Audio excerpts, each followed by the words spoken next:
Olá, muito boa tarde a você conectado conosco aqui pelo Notícias Agrícolas, no ar o nosso tradicional boletim do mercado do boi. Vamos falar um pouquinho do que anda acontecendo nesse mercado. Você que acompanha o Notícias Agrícolas sabe que a pressão está intensa aí sobre as cotações, aparentemente sem grandes perspectivas de mudanças aí, pelo menos no curto prazo. A gente vai conversar agora com o Guilherme Ianchi, direto lá da Datagro. O Guilherme está acompanhando de perto essa pressão aí sobre as cotações da arroba. E, Guilherme, você estava me dizendo que é um cenário em que pouca coisa pode mudar, ou quase nada, pelo menos no curto prazo. Por quê, Guilherme? O que está acontecendo e o que, de fato, a gente tem que entender aí desse mercado para, obviamente, entender o que está acontecendo com os preços nesse momento? Seja bem-vindo.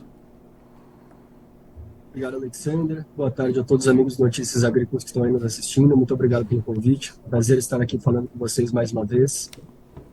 Alex, acho que oferta, ou excesso de oferta, né, acho que assim fica um pouco melhor da gente poder comentar sobre o assunto, é a principal regra do que está regendo o mercado esse ano. A gente viu aí nos últimos dias escala de abates em São Paulo superando 30 dias corridos. Isso é uma coisa impressionante, assim. A gente dificilmente vê valores tão altos assim para a programação de abates aqui no Brasil. Acho que essa é uma das consequências que mostra o quanto de gado existe no Brasil hoje. Realmente existe um tamanho de oferta impressionante, e se não bastasse só o excesso de oferta, a gente também tem alguns indícios de lentidão na demanda externa, até que está escoando um pouco melhor em volume, mas tem um impacto de preço que também acaba pressionando os preços da arroba aqui no nosso mercado doméstico. E no nosso próprio mercado interno, apesar de arroba bovina, carcaça casada no atacado e até carne no varejo já terem retraído um pouco os preços, ainda tem um fator limitante importante. O frango caiu demais aí nos últimos meses. O impacto, quando cai os preços de grãos, principalmente o milho aqui, ele pega primeiro em proteínas dessas que tem o ciclo de produção um pouco menor, então principalmente frango, depois suíno, e só por último boi, demora um tempo a mais.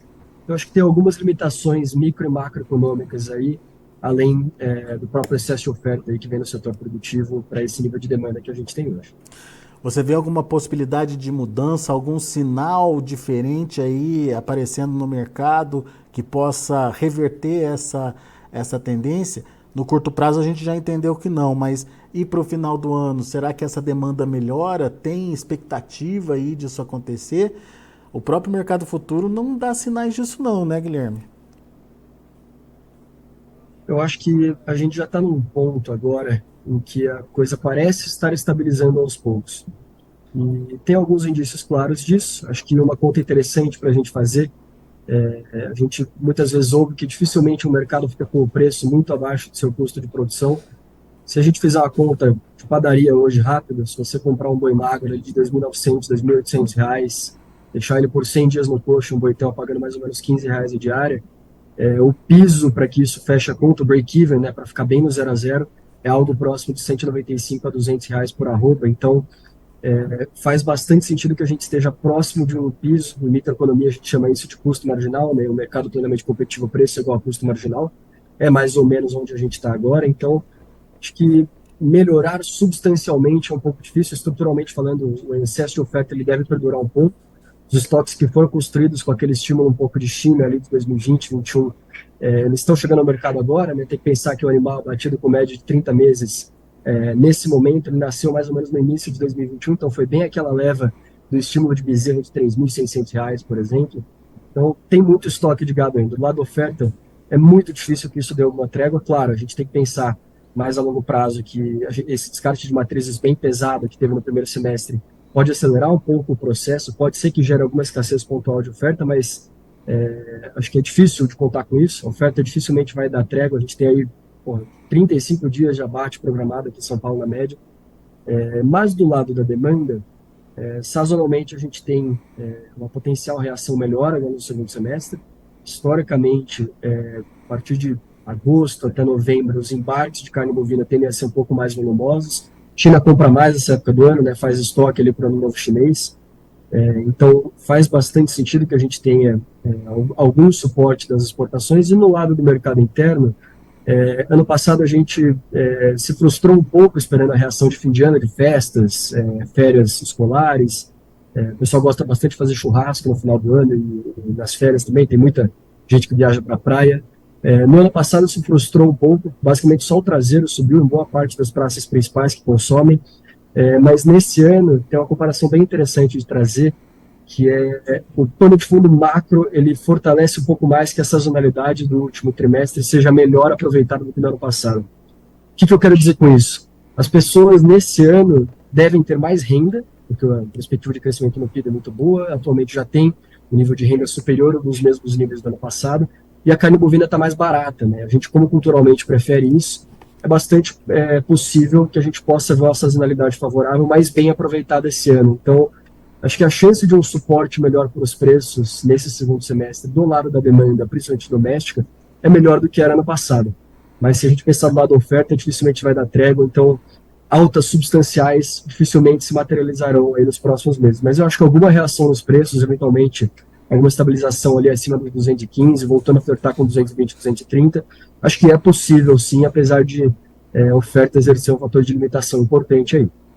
Bom, então é a carne bovina mais barata e a melhora da renda aí da população.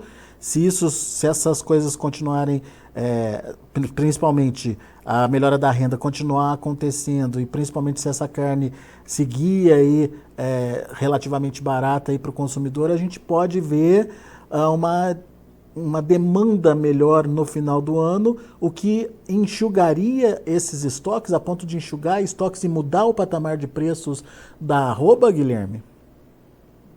Eu acho que essa que é a grande incógnita, Alexander, porque vendo primeiro pelo lado do interno, no curtíssimo prazo a gente sabe que realmente está um pouco difícil de escoar vendas, né? Acho que essa última frustração agora do Dia dos Pais, que muita gente reportou que as vendas não andaram como esperado, mostra que ainda existem algumas dificuldades, mas vamos pensar no todo. O mercado de grãos parece um pouco mais estabilizado, a princípio, né? Claro, isso pode mudar com alguma rapidez, mas a princípio parece mais estabilizado.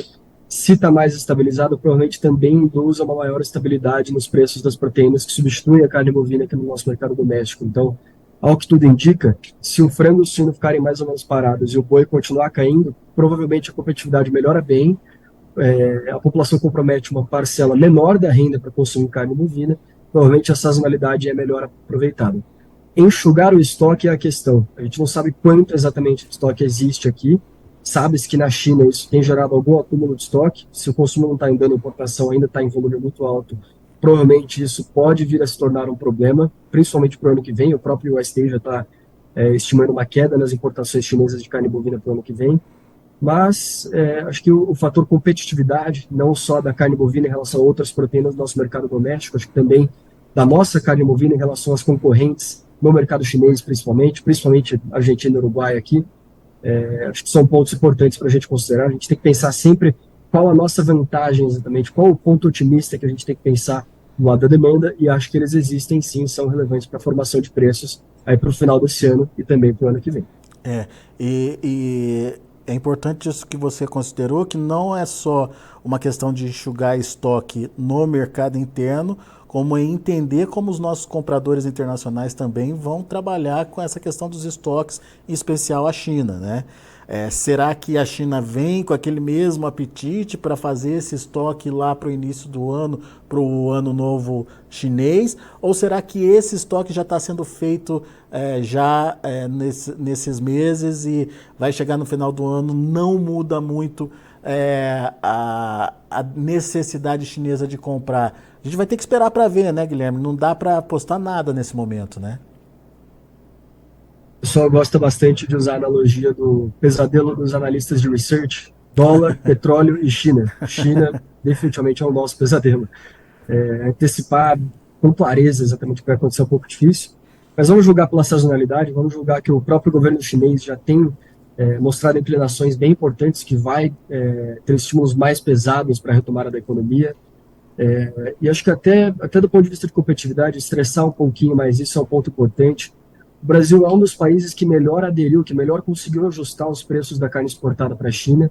E se a gente juntar preços competitivos com o maior volume disponível para ser exportado e fornecido para o mercado chinês, cara, a gente é muito competitivo na China. Isso é muito difícil de tirar, é muito difícil que isso seja ignorado, que não seja um fator importante para que a gente tenha um segundo semestre melhor agora. Eu ainda imagino que a gente tenha, sim, um segundo semestre melhor, mesmo com todas as limitações. A questão é que o ano que vem, provavelmente, se não tiver mudanças muito, muito claras de que a economia voltou a crescer na China, eu acho que provavelmente a gente deve enfrentar um cenário de queda nas importações gerais dos chineses, mas isso não necessariamente implica que as nossas exportações vão cair. Até porque, se a gente considerar os nossos principais rivais na China, acho que a Argentina, o segundo maior fornecedor de carne bovina da China, acho que é uma ótima comparação, os argentinos liquidaram boa parte do rebanho bovino agora ao longo do primeiro semestre, né? A seca induziu uma liquidação de rebanho. Então, provavelmente, eles têm uma menor oferta de gado, ainda tem toda uma questão de volatilidade política, cambial, um monte de risco de intervenção de exportação. Os chineses confiam mais na resiliência do nosso setor para fornecer carne bovina para eles. Então, acho que mesmo no cenário de eventual desaceleração nas compras, inclusive nesse segundo semestre agora, o Brasil ainda assim tem potencial de se manter resiliente e até ganhar espaço no mercado chinês, como já mostrou que tem plena capacidade, mesmo no cenário de disrupções, como aconteceu agora no primeiro semestre, com o embargo por conta do caso de cefalopatia espongiforme bovina. Muito bem. Bom, a gente está trazendo cenários nesse momento que são cenários pertinentes aí às negociações da arroba do boi gordo e a transformação dessa arroba em carne. Mas a gente tem um outro cenário para ser entendido, que é o da porteira para dentro, principalmente, Guilherme, e que esse me parece que tem algumas oportunidades, principalmente para alguns elos dessa cadeia aí, ou alguns segmentos aí dessa produção de boi, né? Como é que é essa questão da oportunidade? O que você está vendo e quem tem a vantagem na mão nesse momento? Eu acho que a analogia o pessoal que gosta bastante de investimentos deve conhecer bem, mas é o compre ao som dos canhões, venda ao som das trombetas, né? Então, quando todo mundo estiver vendendo meio no desespero, tem aquela expressão de fear of missing out, o medo de você perder a oportunidade, é uma ótima oportunidade de compra. Via de regra, é esse momento que a gente está agora. Na pecuária, usa-se muito a analogia do estoque de arrobas, é um ótimo momento para construir um estoque de arrobas agora. A gente tem muito gado de reposição barato aqui no Brasil, e acho que tem até outras oportunidades, vamos chamar de exógenas nesse cenário também.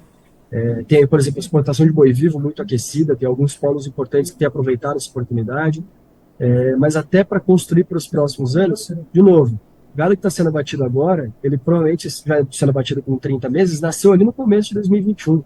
Então agora a gente tem a oportunidade de comprar um gado que vai ser abatido daqui a 12, 14, talvez até 18 meses, dependendo da idade que você comprar. Então existem sim oportunidades para serem tomadas. Se a gente aliar o pano de fundo macroeconômico a isso, também acho que existe um potencial de aproveitamento disso. É um cenário que, historicamente, se o resto do mundo desacelera economicamente, o Brasil sempre está ali e deixa um pouco a desejar às vezes. O Brasil tende a melhorar no relativo, então isso também é um ponto importante para se ajudar. Corte de taxa de juros é importantíssimo, melhora o acesso a crédito, é uma ótima oportunidade para avaliar algumas tomadas de risco aí para os próximos anos, eventualmente reestruturação de dívidas de financeiro também, existem boas janelas para isso agora. E acho que tem também o assunto mais recente agora, eles aparentemente estão empurrando, conseguem aprovar bem o arcabouço fiscal novo. Ele tem algumas polêmicas, não se sabe ao certo qual o grau de confiança da sustentabilidade disso a longo prazo, mas uma coisa é fato, estímulo fiscal na economia, no curto e médio prazo ajuda, o problema é no longo, a gente não vai ver isso tão cedo. Então, pode ser que até nisso existam oportunidades que possam ser aproveitadas, né? Uma eventual reação melhor do mercado interno, um custo de crédito mais baixo, uma economia menos esganada pelo juro alto. A gente tem aí boas oportunidades, sim, claro, acho que o principal deles, reposição barata, construção do estoque de arrobas em momentos como o que a gente está agora, sempre acontece. Em via de regra, quem aproveita isso é quem está mais capitalizado. Então, mesmo que o produtor se sinta mais vulnerável agora por conta dos preços mais baixos, é hora de avaliar alguns riscos que podem ser tomados aí. Construção de estoque de arrobas, eventualmente se associar a algum parceiro seu, vai ter uma oportunidade legal de eventualmente unir negócios. Tem muita sinergia na atividade pecuária, né? Você consegue juntar ali o viés geográfico, até com o viés produtivo, alguém que é muito bom de cria com alguém que é muito bom de recria e engorda. Acho que as oportunidades existem, agora elas são muitas, né? Para o momento Brasil e para o momento pecuária brasileira, existem oportunidades significativas sim, Alexandre. Muito bom. Então tem que ficar atento a essa possibilidade e fazer esse estoque barato para os próximos anos. Então, na hora que a arroba começar a subir, você garante esse lucro e tira essa desvantagem que você está tendo agora com os preços, certo, Guilherme? Comprou caro, está vendendo barato agora, tem que fazer o inverso para recuperar o investimento, certo? Exatamente, Alex. E acho que dá até para ir um pouco além. Acho que é melhor a gente for de proxy, né? Uma variável meio que para explicar outras todas. O milho correlaciona muito com preços de outros diversos insumos de nutrição, né? Então, tem muita correlação do milho com o preço de polpa cítrica, de DDG, de sorgo. Se a gente pensar hoje, vamos fazer em termos conta de padaria aqui. Milho de R$ 50 a saca em São Paulo, para você comprar 4 sacas com uma arroba, a arroba pode ir até R$ 200. Então, assim, tá claro que existe espaço para uma boa gestão de custos, tiveram boas oportunidades de trava aí na bolsa esse ano, tanto de milho quanto de boi. Claro, não foi aquela coisa linda, maravilhosa, de preços realmente altos que a gente viu no passado, mas mesmo que os ganhos estruturais sejam menores, eu acho que existe sim um espaço para uma gestão de custos assertiva e para um bom planejamento para aproveitar aí o nosso próximo ciclo de alta, eventualmente também aproveitando uma retomada no nosso mercado interno e também externo. A China, eventualmente com essas sinalizações aí de estímulo da demanda, pode nos surpreender positivamente, como já o fez diversas vezes ao longo dos últimos 20 anos, crescendo 5%, 7% ao ano em alguns momentos. Nos surpreenda, China, por favor. Agora, Exatamente. o Guilherme, tem aqui a participação dos internautas, o pessoal está participando com a gente através do chat aqui do YouTube. Aliás, pessoal do YouTube, não deixe de fazer a sua inscrição aqui no canal, o canal oficial do Notícias Agrícolas, não esquece de deixar seu like. Vamos ver o que o pessoal está falando por aqui, Guilherme. O Nelson Nascimento está dando bom dia para a gente, obrigado, Guilherme. O Tony tá bravo aqui, ele diz que somente os frigoríficos estão lucrando e que os exportadores estão com os maiores lucros da história. Tá tendo lucro para frigorífico exportador, Guilherme? O lucro é tão grande assim? Eu acho que aqui a gente precisa estender um pouco a análise a outros pontos que envolvem mais complexo, por assim dizer. Acho que algo que ajudou um pouco a explicar por que a pressão foi tão forte também foi câmbio, não só aqui, mas também na China, né? E isso acho que pega exatamente na conta dos frigoríficos exportadores. A arroba em real, base São Paulo, caiu 28,4% no acumulado do ano até agora, se a gente considerar o fechamento de ontem. Realmente uma queda significante, mas a arroba em real, isso, né? A arroba em dólar caiu coisa de 20%, 22%. Então, o fato de o real ter apreciado em relação ao dólar meio que limita o quanto a queda em reais é realmente significativa para uma operação exportadora. O que eu quero dizer com isso? A gente é muito acostumado a entender que dólar tem um impacto positivo no preço da soja aqui no Brasil, por exemplo. Hoje, dólar também tem um impacto positivo no preço do boi. É uma commodity que é exportada, uma commodity que tem exposição à exportação, e isso naturalmente que tem um impacto direto na rentabilidade dos frigoríficos exportadores, tanto que a gente viu aí no primeiro trimestre resultados que foram, de certa forma, decepcionantes aí para boa parte dos agentes, né? A gente não acompanha tanto, né? O nosso viés é mais de mercado e menos das ações dos frigos, mas ainda assim, cara, foi meio que um espiral que não teve ninguém que saiu ileso dessa história. Todo mundo foi prejudicado de alguma forma. O câmbio foi um impacto bem importante nesse sentido aqui. Mas, além disso, acho que o mais importante de todos agora, que é a ponta da receita de um frigorífico exportador, é o preço da carne bovina exportada, principalmente a China. A China tem um câmbio sujo, né? Ela controla mais ou menos a faixa que ela escolhe que o yuan vai ficar com o dólar, e se sabe que os chineses estão dando preferência para uma moeda mais depreciada agora, em parte também para estimular a retomada da economia. O que isso quer dizer na prática? O chinês precisa desembolsar mais yuans para comprar um dólar. Então, se ele importa carne bovina de nós em dólar, ele provavelmente vai pedir preços mais baixos por ela. E, na média, os chineses são muito bons de comércio, né? Fazem isso há 4.000 anos com alguma expertise. O Henry Kissinger fala naquele livro sobre a China. A China foi o maior império do mundo dos 38 dos últimos 40 séculos. Provavelmente vai voltar a ser nesse que a gente está vendo agora. A expertise que eles têm de saber como a gente está aqui e saber que o nosso mercado tem muito gado, e saber que a gente tem um posicionamento mais vulnerável, muito exposto a eles, eles usam muito isso ao próprio favor, e isso é uma ferramenta forte na negociação desses contêineres de carne bovina. Então, ninguém saiu ileso dessa história, a cadeia como um todo foi penalizada pela desaceleração da China e deve continuar sendo também um fator de limitação importante. Definitivamente não é uma coisa homogênea, mas não quer dizer que existam beneficiados e pessoas prejudicadas de forma antagônica. Todo mundo foi prejudicado nesse cenário de desaceleração da economia chinesa. Isso não tem a menor dúvida. É verdade. Muito bom. Gustavo Polizelli está dando boa tarde aqui pra gente, boa tarde para você, Gustavo. Marcelo Mascarenhas também, grande abraço para você, Marcelo. O Nelson Nascimento, sou da cidade de Palmópolis, Minas Gerais, fica no nordeste de Minas Gerais. Boi magro aqui só pagam a R$170 a arroba. Se não for fundo do poço, não sei mais onde será. Ele está decepcionado com o preço, inclusive do boi magro lá por Minas, viu, Guilherme? Realmente, de novo, retomando aquela analogia do que a gente usa muito para microeconomia, é difícil que um preço se estabilize por muito tempo abaixo do custo de produção. No mercado plenamente competitivo, o preço de equilíbrio sempre tende a ir próximo do custo de produção, preço igual a custo marginal, que a gente chama. Então, muito provavelmente, é difícil que a gente veja uma queda muito além de onde nós já estamos agora. Cara, são preços de 2020, sabe? São preços de 3 anos atrás. Então, realmente, até pensando em termos reais, eu acho que não tem muito mais espaço para cair, parece estar estabilizando. Inclusive, até se a gente olhar parâmetros como o próprio diferencial de base, já mostra um certo equilíbrio a mais aí entre as praças. Então, ao que tudo indica, a gente está muito perto do que a gente entende como equilíbrio de curtíssimo prazo aqui. Não quer dizer que não possa cair um pouco mais, também não quer dizer que não possa voltar a subir um pouco. Quer dizer que a gente está próximo do que a gente entende como ponto de equilíbrio, que também não é algo tão exato assim. Realmente é difícil que caia muito mais além de onde está agora, é uma queda que impressiona assim. O Luan Macedo está dizendo que na região dele, no sudoeste da Bahia, o boi está em média R$190.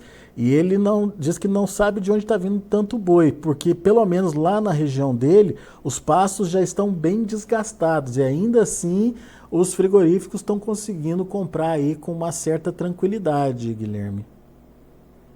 Esse segundo semestre começa a ter um impacto maior do giro dos confinamentos, né? Tipicamente, o segundo semestre concentra mais oferta de gado de confinamento.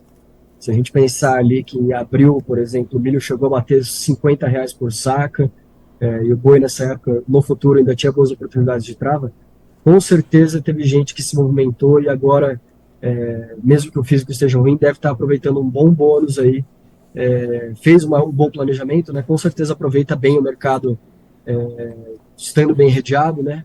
Mesmo no momento de baixa. Então, eu acho que a gente definitivamente viu alguma liquidação de rebanho, especialmente de fêmeas agora no primeiro semestre, né? Teve um estímulo aí de não desovar macho por conta do embargo. E junta isso com o represamento de oferta e com o estímulo de confinamento que deu uma melhorada, até a própria intenção de confinamento do IMEA melhorou agora no segundo trimestre, mostra bem isso. Tem bastante gado para ser aqui no Brasil ainda. Não é tão homogêneo quanto parece, mas tem muito gado. Não é possível que tenham 36 dias de escala média em São Paulo sem que exista tanto gado para ser batido por 36 dias, sabe? E aqui entra o papel dos confinamentos, entra o papel do próprio estímulo de saída da atividade. O preço baixo realmente estimula que muita gente queira desovar o rebanho, mas vale uma boa avaliação de como isso pode impactar ou não o seu negócio. Eu acho que cada caso é um caso, não dá para generalizar, mas uma coisa é fato, tem muito gado nesse país, e se o estímulo de China estimulou muita gente a confinar, naturalmente estimulou o elo anterior também a produzir muito bezerro. É dali que saiu esse tanto de estoque de gado. É verdade. Essa indignação também do Nielson Nascimento, ele pergunta se a gente concorda que os órgãos regionais ou os órgãos que fazem levantamento de animais aí nas fazendas estão errando bastante, porque ele está se surpreendendo com a quantidade de gado no mercado e até agora ninguém ainda está sabendo explicar de onde está saindo tantos animais. É o ciclo pecuário, a gente já está falando disso aqui, né, Guilherme? A gente já imaginava esse aumento de oferta, sim. O problema é que esse aumento acabou surpreendendo mesmo, né, em termos de volume e quantidade de animais, né? Alexandre, é uma espécie de tempestade perfeita. Em termos de oferta, China meio que potencializou o nosso ciclo de retenção de matrizes, né? Então, em um momento em que já tinha uma indução natural esperada no nosso ciclo, em que os abates chineses foram muito baixos, próximos de mínimas históricas em 2021, não só tinha muita pouca oferta de gado, como também tinha um choque de demanda externa muito pesado. Então isso meio que fez os preços subirem muito, muito estímulo para que muita gente queira entrar na atividade. A gente sabe de investidor grande que começou a estruturar confinamento, e isso arrasta a atividade como um todo. O que eu quero dizer com isso? China parece que é um estímulo só de engorda, porque pega só o elo final da cadeia, só a terminação, só realmente a demanda por carne bovina. Mas não, a cadeia é uma só. Esse estímulo, ele percorre a cadeia inteira, né? Se a gente pensa que o produto percorre a cadeia de um lado para o outro, a informação, a demanda percorre do outro para um. Exatamente a mesma lógica na ótica oposta. Então, realmente, do ponto de vista de oferta, houve muito estímulo para a construção de estoque. A gente está vendo um pouco desse efeito agora. Do lado da demanda, deu uma escorregada na China e o nosso doméstico aqui também, hesitando um pouco pegar tração. Isso já vem de alguns anos, né? Mas meio que juntou tudo, principalmente essa escorregada de China, junto com o excesso de oferta, deu uma pressionada boa, ainda junta câmbio, que também não ajudou em nada, nem aqui nem na China. É realmente impressionante a quantidade de fatores que ajudam a explicar por que a gente sente uma pressão tão forte de baixa nos preços no curtíssimo prazo, mas, de novo, ainda vemos um cenário mais positivo para o final desse ano, para o início do ano que vem. Existe espaço e existem oportunidades bem significativas no mercado ainda. O Gustavo Polizelli, do Confinamento Santa Cecília, ele fala o seguinte aqui: o boi de pasto está perdendo a sua participação, pelo menos lá na região dele. No entanto, quando você olha para o interior de São Paulo, num raio ali de 200 quilômetros do Confinamento Santa Cecília, que é o confinamento dele lá, já ele acredita aí que tenha mais de 500 mil bois confinados. Ou seja, o pessoal não deixou de produzir por causa do preço, né, Guilherme? Será que essa oferta para o final do ano ela vai continuar alta? Eu acho que a gente tá vendo aí os últimos animais que foram bezerros caros, né? Vamos chamar assim, bois magros caros, por exemplo. São animais que nasceram 30 meses atrás, então provavelmente foram vendidos ali no final de 2021, início de 2022, mais ou menos, foram bezerros 12 meses, por exemplo. Eu acho que a gente está passando pela última leva deles e começando a pegar a primeira leva de reposição mais barata, junto de reposição mais barata, também de outros insumos mais baratos. Então, milho a 50 com arroba de 200, por exemplo, compra 4 sacas de milho com uma arroba em São Paulo. Já é mais do que comprou nos últimos 2 anos, por exemplo. Uhum. Então, acho que aí exemplifica um pouco do processo que a gente está. Claro, é uma transição dura, porque tem muito boi sendo vendido a um preço inferior ao que ele custou. Mas, novamente, isso vai ser cada vez menor. Vão ter cada vez mais animais que custaram menos para serem produzidos, vendidos aos preços atuais. Isso provavelmente torna a situação um pouco mais estável. Eu acredito que a oferta de fêmeas, sazonalmente, é muito mais concentrada no primeiro semestre, então isso provavelmente não é um grande problema. Mas dado que a gente teve uma boa construção de estoques, bastante robusta, aí, potencializada pelo estímulo de China entre 2020 e 2021, eu acredito que dificilmente a gente vai ver uma trégua na oferta tão cedo, viu, Alexandre? Eu acho que uma trégua de verdade, de ficar 2 a 3 meses um pouco mais tranquilo, potencialmente a partir de meados do ano que vem, até lá, dificilmente isso vai dar uma trégua tão cedo. Se o preço da reposição caiu tanto nesses últimos tempos, também seguiu o boi, mas também mostra um pouco do quanto de oferta tem, eu acho que a gente não vai ver uma trégua na oferta tão cedo assim. Eu diria que o nosso potencial de reação é alguma pontual escassez de oferta, isso pode acontecer ainda, claro, teve até uma liquidação boa de matrizes que pode dar um certo suporte, mas eu acho que o maior potencial de real reação do que a gente teve no segundo semestre é mais de demanda do que de oferta. A oferta acho que não dá tréguas tão cedo. Mas daí entra aquela questão que você já abordou, né? Então não vamos ficar focado em preço e vamos entender como reduzir o custo de produção e a partir desse momento, como você bem colocou, esse custo de produção mais baixo já começa a ficar ativo aí na hora de se colocar, seja o animal no confinamento, seja na hora de comprar aí os seus insumos, enfim, talvez a rentabilidade não venha pelo preço da arroba, mas venha pela redução do custo a partir de agora então, né, Guilherme? Exatamente, Alex. Se você tem animais prontos para abate, bem terminados na sua fazenda, eles custaram caro, os preços não estão bons, cara, tem muita oferta de gado. Eu acho que você esperar que os preços melhorem é tomar um risco grande demais. Uhum. A melhor das oportunidades hoje é você pensar o que eu estou carregando que está me custando tanto e o que eu posso tomar de risco ou de oportunidade agora que pode me ajudar a ter uma recuperação de margens para os próximos anos. Exatamente a analogia da construção do estoque de arrobas. Nosso querido Beto Zilo comenta frequentemente sobre isso com a gente aqui. Eu acho que é uma das principais oportunidades que existem no mercado agora. Dificilmente o preço vai melhorar substancialmente. Não há sinais de que a coisa saia tanto do que a gente está vendo tão cedo. Claro, pode mudar com alguma velocidade, acho que mais para o final do ano aí, principalmente. Mas o que tem é muita oportunidade para a gestão de custo mais assertiva. Isso existe e isso é nítido. Assim. Se a gente pegar ao longo dos últimos 12 meses, acho que hoje só o farelo de soja caiu menos do que o boi no mercado brasileiro. Esse é o retrato do que a gente tem hoje. O boi que custou caro, tudo bem, às vezes dói pra caramba assumir um prejuízo. Até quando você compra, até, hoje em dia até título público, por exemplo, tem marcação no mercado, dói pra caramba vender um título público a um preço menor do que o que você pagou. Mas às vezes é um prejuízo importante para assumir, depois você pode pegar uma oportunidade melhor e eventualmente recuperar isso. Tem que se tratar, a gente tem que buscar traçar uma estratégia já pensando nesse tipo de coisa agora. Né? O mercado está se tornando cada vez mais especializado, vai exigir cada vez mais esse tipo de planejamento aqui. É um pouco isso que está acontecendo agora. Eu acho que ainda existem sim essas grandes oportunidades aí. Guilherme, uma última pergunta aqui. O pessoal empolga, né? Daí começa a pipocar aqui as perguntas, mas essa do JJ é pertinente. O que será do ano que vem? A tendência de baixar? Qual o preço para o ano que vem para boi e vaca? Como é que vocês trabalham aí em termos de expectativa de preços? Alex, acho que a nossa experiência desse ano deixou bem claro que expectativa de preços é uma coisa extremamente delicada, principalmente se a gente considerar o fator China aí, que é um grande retrato cinzento, não tem nada de preto e nada de branco a respeito disso. Do lado da oferta, se a gente pegar pelo histórico aí, a gente teve sim uma aceleração dos descartes de matrizes do primeiro semestre desse ano. Eu acho que a gente pode ver uma eventual inversão do ciclo já começando a se materializar no ano que vem.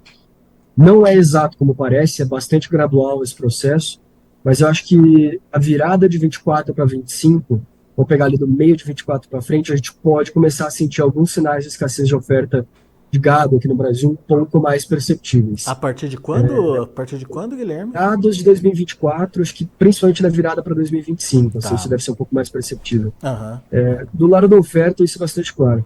Do lado da demanda, de novo, muita incerteza. A gente tem boas incertezas em relação a como exatamente a população vai se comportar ao longo dos próximos meses. Mas se a gente pensar que tem a perspectiva de PIB e renda crescer, a inflação está mais ou menos controlada, a gente tem preços mais baratos da carne bovina, a gente tem o mercado de grãos mais estabilizado, ou seja, aquela analogia do suíno do frango parado e do boi continuando caindo bem ainda, significativamente. Eu acho que o mercado interno tem potencial para ficar um pouco mais firme. Esse eu acho que é um dos alentos que a gente pode ter uma experiência um pouco melhor, principalmente nesses momentos de sazonalidade favorável. Essa é uma época que eu acho que a gente pode ter um melhor aproveitamento do que teve nos últimos anos. E além disso, acho que do lado externo, se a gente pegar China, tem sim uma perspectiva um pouco complicada ainda, até ao que tudo indica com os dados de hoje. O próprio USDA já projeta uma queda nas importações chinesas para o ano que vem, mas eu acho que o Brasil, especificamente, é um dos países que mais tem potencial para ganhar espaço no mercado chinês. Os Estados Unidos estão começando agora o ciclo de retenção de matrizes por lá. Eles não são um player que são rivais diretos da gente no mercado chinês, mas eles ocupam um espaço bem importante no mercado internacional. Então eu acho que a própria queda na produção dos americanos e agora também a liquidação que aconteceu no rebanho argentino são alguns dos pontos que no mercado internacional dão suporte para que a gente possa ganhar espaço no mercado chinês, mesmo no cenário de desaceleração nas compras totais deles. Então, assim, dentro de tudo que a gente tem hoje de um pouco mais complicado, eu acho que o médio e longo prazo é definitivamente mais positivo do que a gente vê hoje. Temos que contar aí com a competitividade do mercado brasileiro, temos que contar que o Brasil é o maior exportador global de carne bovina disparado, nem se compara com os outros países, é uma vantagem muito grande isso. Se a gente juntar também com o corte na taxa Selic, que ajuda no câmbio, se a gente contar também com custos melhores aqui, os nossos preços da carne lá na ponta tendem a ser mais competitivos. eventualmente até esse estímulo que o governo chinês está sinalizando que vai fazer na economia, isso também tende a ser um potencial fator de suporte para nós, né? A gente é um país muito bem posicionado para atender eles. Eu acho que dentro de todas as dificuldades e incertezas que a gente tem no curtíssimo prazo, o médio e longo nos traz um alento bem melhor do que a gente tem para os próximos meses, que realmente são bastante difíceis. Aí vai ser um período desafiador, sem dúvidas. Muito bom. Guilherme, bela análise, meu caro. Muito obrigado por disponibilizar parte do seu tempo aqui para debater com a gente, discutir aqui sobre as tendências aí desse mercado, enfim, responder aos internautas. Aliás, muito obrigado pela participação de todos vocês aqui pelo nosso chat do YouTube. Relembrando, é sempre importante que vocês façam a sua inscrição aqui no YouTube do Notícias Agrícolas e deixe o seu like, o seu joinha aí pra gente, que isso ajuda a gente a distribuir melhor as informações para quem ainda não conhece o nosso trabalho. E Guilherme, só tenho a te agradecer, meu caro, e fazer o convite para que volte mais vezes para a gente discutir esse tema tão delicado, tão oportuno e tão necessário aí, que é saber para onde que vai esse mercado do boi gordo. Volte sempre. Sem dúvidas, Alex. Agradeço aí mais uma vez pelo convite, um prazer poder falar aqui com vocês, como sempre. Acho que a melhor dica que eu posso dar agora no final é para todos os produtores aí que estão nos assistindo, também consultores, corretores de gado, todo mundo que tem alguma relação aí com o setor, baixem o aplicativo Indicador do Boi da Tagro. Lá a gente tem preços, escalas, mercados futuros, grãos, notícias, análises, um monte de informação para poder te informar. E esse é um momento que precisa de muita atenção ao que está acontecendo em diversos outros mercados. Esse primeiro semestre provou isso demais aqui para a gente no mercado do boi. Então, deixar aí essa dica para que vocês possam ter acesso às informações que a gente produz e entrega ao mercado aí. Acho que mais ou menos isso, Alex. Agradeço aí mais uma vez. É um prazer sempre estar aqui com vocês. Legal. Guilherme Yankee, grande abraço, até a próxima. Tá aí, Guilherme Yankee, analista lá da Datagro, conversando com a gente, com toda a franqueza, trazendo aí os cenários possíveis. A questão da oferta ainda deve se manter elevada, pelo menos ao longo desse ano. As expectativas se focam, portanto, na demanda, na possibilidade ou não de melhora dessa demanda até o final do ano para poder absorver essa oferta. O problema é saber se essa demanda é capaz de enxugar todo esse estoque que está sendo feito, seja com animais, seja com a própria carne. Será que a gente vai ter demanda suficiente para fazer esse estoque escoar de fato e conseguir dar um respiro aí, principalmente para o produtor que não está conseguindo aí manter preços nem estáveis nesse momento para a arroba do boi gordo? Vamos esperar para ver, mas a expectativa para esse resto de ano ainda não é das melhores. O Guilherme acredita que a partir de meados do ano que vem, talvez final do ano que vem, a gente já comece a observar aí uma mudança, talvez no ciclo pecuário, ou talvez nessa relação aí de enxugamento de oferta, podendo melhorar um pouquinho as coisas. Mas até lá o produtor tem que aprender a entender o que o mercado está dizendo e principalmente esquecer preço e focar na rentabilidade. Ou seja, preste atenção no seu custo, à medida do possível vá reduzindo esse custo para garantir pelo menos uma margem positiva de subsistência e de existência aí pela frente, já que os momentos tendem a ser bem difíceis. Daqui a pouco a gente volta com outras informações e mais destaques. Continue com a gente.